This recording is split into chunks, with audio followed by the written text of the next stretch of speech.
오늘은 미가서 5장의 본문을 가지고 메시아의 구원 사역이라는 제목으로 말씀을 전하겠습니다. 먼저 미가서에 대한 설명을 드리겠습니다. 미가서는요, 예수님이 오시기 700년 전에 쓰여졌습니다. 그때는요, 북이스라엘과 남유다가 아주 국제적으로 안정이 되고 경제적으로 번영을 누리는 때였습니다. 그러니까 고난이 없고 풍요로운 그런 때였습니다. 그러니까 이제 하나님께 복을 그렇게 많이 받았어요. 그러니까 이 사람들이 하나님을 떠나고 배반하기 시작했습니다. 그래서 세상 우상 따라가면서 타락했어요. 그러니까 하나님이 이 미가 선지자를 통해서 이제 그들을 심판하실 것을 선포하신 그런 내용이 되겠습니다. 또 우리가 고난이 없고 경제적으로 풍요하면은 그때가 위험한 때입니다. 그때가 좋을 것 같지만은 그때는 신앙을 버려요. 고난의 때에는 하나님을 열심히 믿어요. 그런데 고난이 없으면은 그때부터 신앙 버리고 하나님 배신하고 세상 따라가는 것입니다. 그래서 그때가 위험한 거예요. 그래서 이제 심판을 이제 하실 것을 선포하셨어요. 그런데 그 다음에 구원의 약속이 나와요. 메시아를 보내서 내가 너희들을 또 구원하리라. 그러니까 하나님의 백성은요, 하나님이 계속 기회를 주세요. 구원할 기회를 계속적으로 주십니다. 자, 그래서 이 메시아에 대해서 예언한 부분이 이 미가서 5장이 되겠습니다. 5장 1절에 보시면 딸 분대여라고 말하고 있습니다. 그 이스라엘 백성들, 하나님의 딸이에요. 이스라엘 백성들은. 그래서 이 딸 분대여, 때를 모아라. 군대를 모으라는 거예요. 왜냐하면 지금 이방인들이 다 쳐들어와요. 이방인들이 다 쳐들어와가지고 포위가 되고 이제 나라가 무너지게 될 것을 예언하시는 것입니다. 막대기로 이스라엘 재판자의 뺨을 치리로다. 이스라엘 재판자 왕인데요. 왕이 이방 군대에 의해서 막대기로 뺨을 맞아요. 그러니까 이게 뺨을 때리는 건 극도의 수치를 말하는 거예요. 극도의 수치인데 그 손으로 뺨을 때리는 게 아니고 이스라엘 왕이 막대기로 뺨을 맞아요. 이건 수치와 함께 큰 고통을 말하는 것입니다. 그래서 우리가 하나님께 심판을 받으면 이렇게 비참하게 된다는 것입니다. 하나님을 배신한 죄에 대한 심판은요, 너무나 극도의 수치스러움과 이게 극도의 고통인 거예요. 왜냐하면 하나님은 너무 좋으신 분이니까. 하나님이 우리에게 주시는 복과 사랑과 구원은 너무나 크기 때문에 그 사랑을 배신한 그것의 결과는 너무나 끔찍하다는 것입니다. 그렇게 이제 끔찍한 그 심판을 받은데 3절에 보니까 여인이 해산하기까지 그들을 붙여두신대요. 그러니까 이 이방 나라의 지배를 받는데 여인이 해산한다는 거는 최고의 고통, 인간이 겪을 수 있는 최고의 고통인 것입니다. 그 최고의 고통을 당하게 하신다는 것입니다. 그리고 그때에 메시아를 보내신다는 거예요. 왜냐하면 너무너무 고통스러우니까 그때서야 메시아가 찾아오니까 그 메시아를 구원자로 믿고 그때 구원을 받는 거예요. 그래서 인간이요, 이런 극한 고난이 없으면 메시아를 믿지가 않아요. 내 힘으로 살지 왜 구원자가 필요합니까? 근데 그 극한 구원 속에서 드디어 구원자 메시아를 붙들게 되는 것입니다. 그래서 이 말씀대로요, 북이스라엘이 아수르에게 멸망당하고 남유다는 바벨론에게 나라가 멸망당했어요. 그리고 나서도 그 다음에 또 헬라와 또 바사와 헬라와 로마의 지배를 500년을 받았어요. 유대 민족이. 그렇게 큰 이방인에게 눌려서 압제당하고 고통당할 때 메시아 예수님이 오신 것입니다. 찾아오신 거예요. 구원해 주시려고 찾아오신 거예요. 그럼 우리에게도 예수님이 언제 찾아오세요? 다 깨지고 박살났어요. 죄로 인해서 내 뜻대로 막 살다가 깨지고 망하고 비참하게 되고 극도의 고통을 당할 때 그때 예수님이 찾아오시는 거예요. 그때는 마음이 가난하니까 그때 찾아오신 예수님을 내가 믿는 것입니다. 그런데 여기 보면 3절에 보시면은 남은 자가 이스라엘 가운데 돌아온다는 거예요. 그의 형제 가운데 남은 자가. 그러니까 유대인들이 다 예수님을 믿는 게 아니라 그 중에 남은 자만 하나님의 백성으로 돌아온다는 것입니다. 왜냐하면 이 남은 자가 누구냐면 남은 자만 구원받아요. 남은 자는 누구냐면 심판 이후에도 하나님께 남아있는 자예요. 하나님이 심판하셨잖아요. 나라를 멸망시키시고 아주 극도의 고통을 주시고 심판을 하셨잖아요. 그러니까 그 심판을 받으면은 다 대부분 떠나요. 하나님 욕하고 떠나요. 내가 하나님 섬겼는데 왜 이렇게 나한테 내가 뭐 잘못했냐고 이렇게 벌을 주십니까 하고 원망하고 떠나요. 대부분 그러는데 그래도 그 심판 이후에도 남아있는 사람들이 있는 거예요. 내 죄 때문에 내가 하나님 배신하고 세상 우상 섬겨가지고 하나님이 이렇게 나를 심판하셨구나. 내 잘못이구나. 하나님 제가 잘못했습니다. 하나님 언젠가 나를 구원해 주세요. 이렇게 하나님께 소망을 품고 있는 사람이 남은 자예요. 그런 사람들이 구원을 받는 것입니다. 그래서 예수님이 오셨어요. 이스라엘 땅에 오셨는데 그 남은 자만, 정말 마음이 가난해져서 정말 그런 사람들만 예수님을 믿은 거예요. 그리고 나머지 많은 사람, 많은 유대인들은요, 유대교라는 거짓 종교를 믿으면서 하나님을 떠났던 것입니다. 여러분, 구원은요, 남은 자만 받아요. 내가 어떤 비참한 상황에 놓였다 할지라도 하나님이 나를 구원해 주실 거야, 이렇게 믿는 자가 남은 자예요. 하나님께 절대 하나님을 떠나지 않고 내 탓입니다, 내 잘못입니다 회개하면서 하나님을 붙드는 자, 그 사람은 하나님이 구원해 주세요. 예수님을 보내셔서 구원해 주시는 것입니다. 그런데 2절에 보시면은 예수님이 어디서 태어나실지를 예언하고 있어요. 베들레헴 에브라다야라고 되어 있어요. 베들레헴이요, 스불론 지역에도 또 하나 있어요. 그러니까 이거는 에브라다 지역, 에브라다 사람들이 사는 마을의 베들레헴이라는 뜻입니다. 베들레헴 에브라다야, 너는 유다 족속 중에 작을지라도, 아주 작은 마을이에요. 인구가 1000명도 안 되는. 그러니까 중심지는 예루살렘이잖아요. 이 베들레헴은 총구석이에요. 이 총구석에서 바로 메시아가 나온다는 것입니다. 그런데 이 총구석에 태어났다고 해서 무시하면 안 돼요. 왜냐하면 그의 근본은 상고의 영원에 있느니라. 자, 이거는 뭐냐면은 이 예수님의 근원은 영원이다. 그러니까 하나님이시라는 거예요. 하나님. 그런데 유대인들은 그걸 못 알아본 거예요. 예수님이 베들레헴에서 태어나시니까 그것만 보고 예수님을 무시하고 십자가에 달라서 죽여버렸잖아요. 그러니까 우리가 사람을 외모로 판단하면 안 돼요. 예수님도 베들레헴이라는 초라한 마을에서 태어나셨지만 그분은 하나님이셨잖아요. 우리가 사람을 외모로 판단하면 안 돼요. 그 사람이 외모가 초라하다고 해서 그렇게 행동하면은 우리도 이렇게 예수님을 죽이는 그런 잘못을 행할 수 있는 것입니다. 네, 그래서 이제 예수님이 베들레헴에서 탄생하신다. 정말 그 말씀대로 예수님이 베들레헴에서 탄생하셨어요. 예수님의 어머니 마리아, 또 마리아와 약혼한 그 요셉은요, 갈릴리 나사렛에서 살았어요. 그런데 로마 황제가 갑자기 호적을 하라 그래가지고 그 원래 고향이 베들레헴이니까 거기에 와가지고 낳았지 않습니까? 그렇게 해서 이 말씀이 이루어진 것입니다. 자, 그래서 예수님이 이제 오셨는데 4절에 보시면은 예수님께서 여호와의 능력과 위엄으로 서서 목축하리라.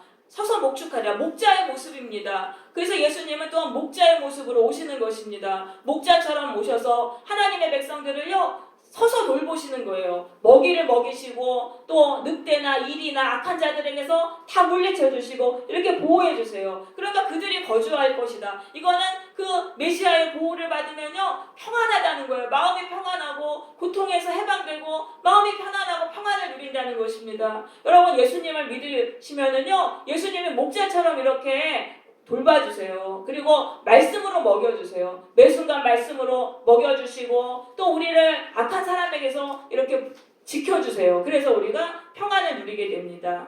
그래서 이제 그가 창대하여 땅끝까지 미치리라. 그러니까 예수님의 나라는 땅끝까지 퍼져나가는 거예요. 이 세상에 참 고통이 많고 다 모두가 죄인이잖아요. 죄로 인해서 다 심판받고 박살나고 깨지고, 그러면 누구도 받아주는 사람 없는데 예수님이 그런 사람들 다 받아주시는 거예요. 예수님께로 오면은 예수님의 목자처럼 먹여주시고 돌봐주시고 다 살게 해주시고 평안을 누리게 해주시니까 예수님의 나라가 자꾸 땅끝까지 확장이 되는 것입니다. 5절에 보면은 이 사람은 평강이 될 것이다. 이 평강이라는 거는 전쟁이 사라지고 나서 누리는 평강을 말하는 것입니다. 전쟁이 사라진 평강입니다. 왜냐하면요, 예수님을 믿으면요, 악한 자를 다 이기게 돼요. 우리를 괴롭히는 악한 사람들 있잖아요. 그 사람들을 다 이기게 돼요. 그러니까 그 사람들이 다시는 못 쳐들어와요. 다시는 괴롭히지 못해요. 그러니까 평강을 누린다는 것입니다. 그거에 대해서 이제 어떻게 설명하냐면, 아수르 사람이 와서 우리를 칠 때 우리가 대항한다라고 돼 있어요. 아수르 사람은 뭐냐면은 당시에 가장 폭력적인 나라였어요. 그럼 사람 중에도 이렇게 폭력적인 사람이 있어요. 가만히 있는 사람 와가지고 괜히 괴롭히고 공격하는 그런 사람들이 있어요. 그런 사람들을 그래서 예수님 믿기 전에 그 사람들한테 다 복종하며 살았어요. 근데 예수를 믿으면은 예수님이 싸워라. 너 그 사람한테 당하지 말고 싸워라 자꾸 그러세요. 그래서 그 다음부터 여기 보니까 그를 친다 그랬잖아요. 일어나서 대항하는 거예요. 왜냐하면요, 여러분, 평강은요, 이겨야지 누리는 거예요. 악한 사람이 나를 만만하게 보고 나를 짓밟고 공격할 때는 평강이 없어요. 그런데 내가 그 악한 사람하고 대항을 해가지고 싸워 이기잖아요. 그 사람 못해요. 그래서 평강을 누리는 거예요. 그러니까 예수님은 자꾸 싸워라. 그러니까 예수를 믿고 나면 영적 전쟁을 속으로 들어가는 거예요. 악한 자들이 공격해오면 예수님이 싸워라. 그 영적 전쟁을 하게 되는데 5절에 보시면 7목자와 8분왕을 일으켜서 그를 친다라고 돼 있어요. 이거는 7.8개를 말합니다. 7번 쓰러져도 8번 일어나서 또 싸우게 하시는 거예요. 예수님은. 그러니까 우리가 악한 사람한테 깨갱거리고 복종하고 살았어요, 여태. 그러니까 한두 번 싸워가지고 못 이겨요. 그러니까 근데 예수님은 계속 싸우게 하시는 거예요. 대항하게 하시고 또 저도 또 일어나서 또 싸우게 하시고 7.8개로 계속 싸우게 하셔가지고 결국은 이기게 하시는 거예요. 결국 이기게 하세요. 그게 바로 6절입니다. 그들이 칼로 아수르 땅을 황폐하게 하며 니무롯이 세웠어요. 아수르 땅을. 그래서 황폐하게 하리라. 이 어귀를 황폐하게 한다 그랬는데 이건 대문입니다. 대문. 그러니까 가장 그 높은 핵심 권력 거기를 다 쳐서 다 이기게 한다는 것입니다. 그래서 여러분, 우리가 예수님을 믿으면 영적 전쟁으로 들어가요. 사탄의 자녀들하고 영적 전쟁을 해야 돼요. 그걸 두려워서 피하면 안 돼요. 그러면 구원이 없어요. 우리는 맞서 싸워야 돼요. 근데 싸워야 되는데 어떻게 싸우냐면 말씀과 기도로 싸우는 거예요. 말씀과 기도로 악한 사람들 싸우는 거예요. 6절에 보시면 칼로 황폐하게 된다 그랬잖아요. 이 칼이라는 거는 그냥 칼이 아니에요. 이거는 성령의 검인 하나님의 말씀이에요. 하나님의 말씀. 그러니까 예수님은 칼로 쓰는 자는 칼로 망한다고 하셨기 때문에 진짜 칼이 아니에요. 이거는 말씀을 붙들고 인내하는 거예요. 악한 자들이 우리를 공격할 때 말씀을 선포하고 말씀 붙들고 우리가 끝까지 인내하면은 말씀이 진리거든요. 진리를 악이 이길 수가 없어요. 그러니까 결국 악한 자들은 박살나고 이 말씀을 붙든 자들이 승리하는 것입니다.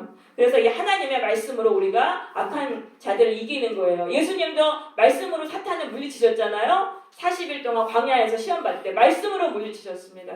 그러니까 우리가 말씀을 깊이 알아야 돼요. 말씀을 날마다 묵상해야 돼요. 말씀이 우리의 공격 무기예요. 여러분, 말씀으로 무장되어 있으면은요, 악한 자들이 와서 아무리 짓밟고 공격해도요, 우리는 그 말씀을 붙들고 우리가 이기는 거예요. 그러니까 우리가 말씀 중심의 신앙이 얼마나 중요한지 모릅니다. 기도도 말씀 붙들고 하는 거예요. 말씀 붙들고. 말씀이 우리의 능력인 것입니다. 그래서 예수를 믿은 다음에는 이 치열한 영적 전쟁으로 들어가기 때문에 말씀과 기도로 무장을 해야 돼요. 우리는 군사예요, 군사. 사탄의 자녀들이 공격해 올 때 싸워 이겨야 돼요. 그래야지 우리가 구원받는 거예요. 그럼 어떻게 이겨요? 말씀과 기도로 이겨야 되니까 날마다 와가지고 기도해야 돼요. 교회에 와서 말씀과 기도로 영적 전쟁으로 무장을 해야 되는 것입니다. 자, 그래서 영적 전쟁에서 이렇게 승리하면은, 자, 7절에 이제 어떻게 되냐 하면은, 야곱의 남은 자는 많은 백성 가운데 있으리니. 이게 이제 야곱의 남은 자가 예수 믿는 성도들이에요. 이 사람들은 많은 사람들 사이에서 어떤 역할을 하게 되냐 하면은, 여호와께로부터 내리는 이슬 같고 풀이에 내리는 단비 같으리라. 이건 주변 사람들을 다 살리면서 살아간다는 것입니다. 주변 사람들을 살리면서 살아간다. 왜냐하면 이제 악한 사람들이 더 이상 공격해오지 않아요. 왜냐하면 다 싸우면 이기니까. 말씀과 기도로 악한 사람들 다 이겼어요. 그러니까 내 안에 생명이 넘치잖아요. 그러니까 이 생명이 넘치는 게 흘러나가는 거예요. 곳곳에서 주변 사람들을 다 살리는 거예요. 예수를 전하고 또 내 안에 있는 생명으로 그 사람들을 다 살리면서 살아가게 된다. 그래서 이슬 같다라 그랬는데요. 팔레스타인 지역은 비가 거의 안 와요. 비가 안 오는데 이슬이 많이 내려요. 이 지중해와 요단강의 습기로 인해서 이슬이 내리는데 그 이슬을 받아서 사람들이 물을 먹는 거예요. 식수로 사용하고 그 이슬을 받아가지고 농사를 짓고 또 짐승들 먹입니다. 그러니까 이 이슬이라는 건 꼭 필요한 거예요. 생명을 주는 존재. 그러니까 우리 성도들이 그렇다는 거예요. 우리가요, 예수를 믿으면은요, 이 악한 마귀 다 이기고 영적 전쟁에서 승리하면은 그 다음부터 주변 사람들을 다 살리면서 살아갑니다. 우리가 주변 사람들 다 살려. 왜냐면 영적 전쟁에서 이겼기 때문에 권세가 있어요. 권세가 있어서 우리가 기도해주면은 그 사람 속에 있는 마귀가 또 나가게 되고 이렇게 살리면서 살아가게 되는 것입니다.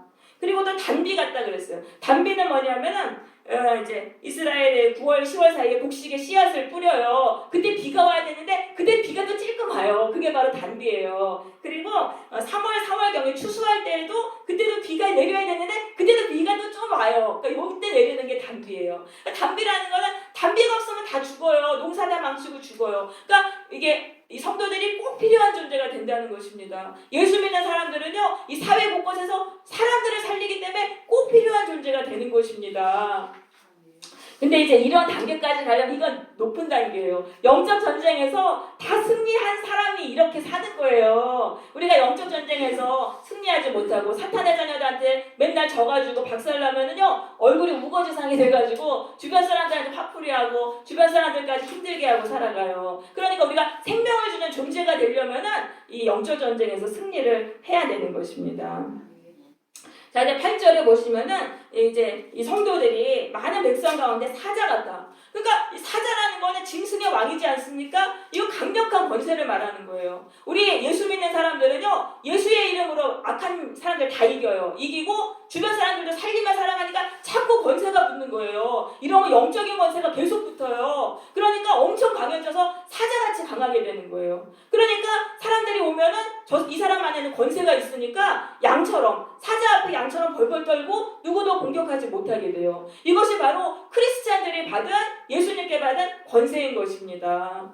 근데 이게 이제 진도가 팍팍 나가야지 여기까지 가는 거예요. 대부분은 이 영적 전쟁 하느라고 정신 못 차리고 있어요. 말씀과 기도로 무장해서 사탄의 자녀들 이겨야지 그 다음에 생명 누리고 그 다음에 사자같이 살 수 있는 거예요. 우리가 빨리빨리 이 권세를 진도가 빨리 나가야 돼요. 나가서 이런 강력한 권세로 살아야 되겠습니다.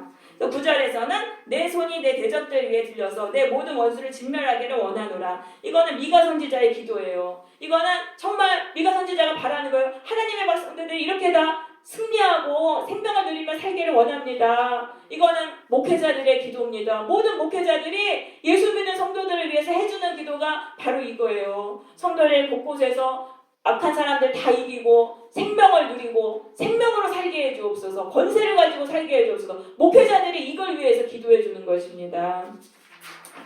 자, 그다음 10절에 보시면은 이제 이렇게 말씀하세요. 여호와께서 이르시되 그날에 이르러는, 그날은 뭐냐면 이제 메시아가 오셔서 통치해 주세요. 구원해 주시고 그때는 내가 내 군마를 부수리라, 내 병거를 부수리라 라고 말씀하세요. 그 군마와 병거는 뭐냐면은 이 세상의 힘이에요. 나를 지키기 위해서 이 세상 사람들은 군마와 병거를 마련합니다. 그런데 하나님은 그거를 다 버리게 하신다는 거예요. 예수 믿는 자들은. 왜냐하면 그런 걸 의지하면은 예수님을 의지하지 않으니까. 그러니까 그런 거를 다 부수고 예수님만 의지하게 하시는 거예요.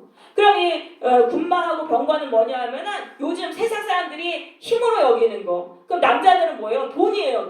돈이고 뭐 명예 이런 거라고 할 수 있죠. 여자들은 뭐 외모 또 학벌 이런 거라고 할 수 있죠. 이런 것들을 이제는 이걸 추구하면 안 된다는 거예요. 이런 것들을 자꾸 의지하면은 우리가 예수님을 다시 떠나는 거예요. 세상으로 다시 가버리니까 하나님은 이런 것들을 우리를 다 버리게 다 부수시는 것입니다. 그러니까 우리는 이제 이런 걸 추구하지 말아야 돼요. 내가 이제 돈을 많이 벌어서 나를 좀 강하게 해보리라. 내가 외모를 좀 아주 이쁘게 하고 내가 아주 강하게 해가지고 사람들이 나를 만만하게 보이지 못하게 하리라. 이런 거는 다 버려야 되는 거예요. 이거는요 다 쓰잘데기 없는 거예요. 여러분, 왜 우리가 예수님을 믿고도 이 세상의 것에 미혹이 됩니까? 그거는 이 예수님 안에 있는 그 능력을 모르기 때문인 거예요. 예수님이 참된 생명을 주시는 거예요. 그러니까 그런 걸 이제 다 추구하지 말고 우리는 세상의 힘을 다 버리고 예수님만 따라야 됩니다. 우리 주보에 있는 빌립보서 3장 5절에서 8절을 같이 읽겠습니다. 빌립보서 3장 5절에서 8절입니다. 시작. 나는 하늘만의 하늘을 걷고 이스라엘 족속이요 베냐민 지파요 우리는 중에 이들이요 율법으로는 바리새인이요 그러나 무엇이든지 내게 유익한 것을 내가 그리스도를 위하여 다 해를 뿐더러 또한 더 모든 것을 배워 여기는 내 주 그리스도 예수를 아는 지식이 가장 고상하기 때문이라.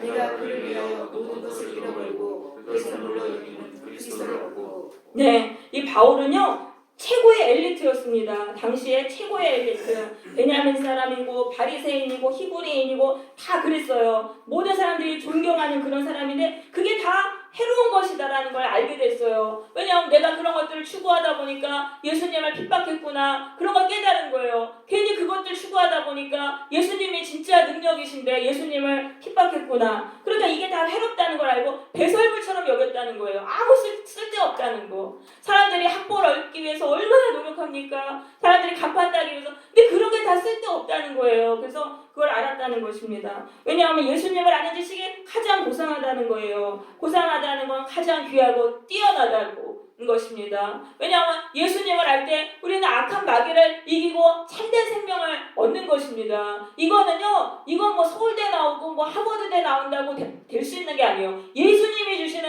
권세로만 가능한 것입니다. 그래서 우리는 이제 이 세상의 것들을 추구하지 말고 배설물로 여기시고 예수님만 따라가시기를 바랍니다.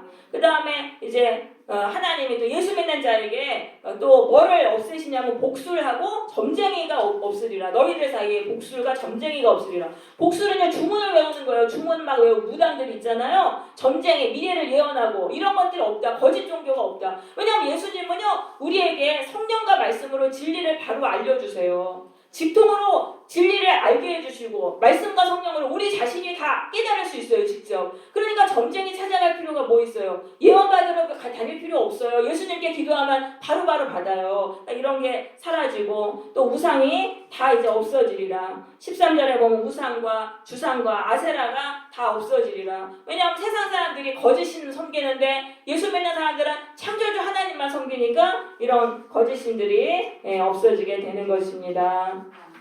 15절에서 내가 또 진노로 순종하지 않는 나라에 갚으리라. 순종하지 않는 나라는 뭐냐면 메시아를 믿지 않는 사람들. 메시아를 믿지 않는 자들은 하나님이 진노의 심판으로 갚으리라는 거예요. 왜냐하면 메시아는 왕으로 오셨잖아요. 근데 메시아의 통치를 거부하는 거예요. 나는 그냥 내 뜻대로 살겠다. 예수님 뜻은 아는데 나는 거기 순종하지 않겠다. 나는 내 뜻대로 살겠다. 이런 사람들은 굉장히 완악한 것입니다. 그래서 하나님이 심판하신다는 그런 내용이 되겠습니다.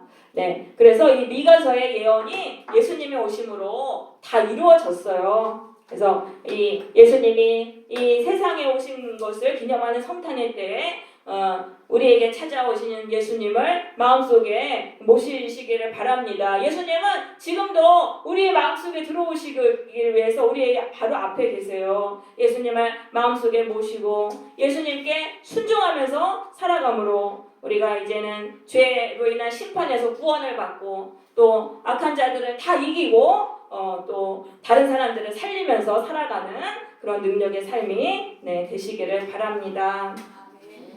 네.